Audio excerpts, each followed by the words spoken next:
आज भाग्यलक्ष्मी स्टाईलवर गेलो. तिथं भाऊले पाहिलं, भाऊ काही नव्हते. फोन लावला, भाऊ येईपर्यंत मग दुकानचा शूट टाकू लागलो तुम्हाला. एक नंबर स्टाईल भेटते इथं. मग भाऊ आले, भाऊले बोललो तर भाऊ म्हणे अण्णाच्या घरी जाय.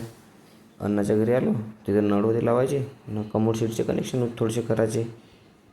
मग मी बाहेरचे 1-2 नळ लावले, तोपर्यंत संकेतनं अंदरचे लावले. तिचे नळ झाले. मग आला मोरकाकाचा फोन. मोरकाका म्हणे तर आपल्या घरी झेरी मारायची आहे म्हणे शेळ्याचे स्टीन फसवासाठी.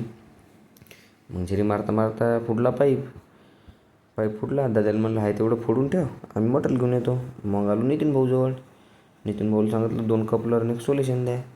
नितीन भाऊ गेले, सोल्युशन आणि कपलर काढलं आणि मटेरियल घेतलं. आलो मग वापस कामावर. ते रिपेअर केलं कटलेलं. मग आलो ॲटोवाल्या दादाच्या घरी. तिथं होती कमोड लावायची. कमोडी मूड लावली. तिथं झाला उशीर. मग 8 वाजता आलो घरी.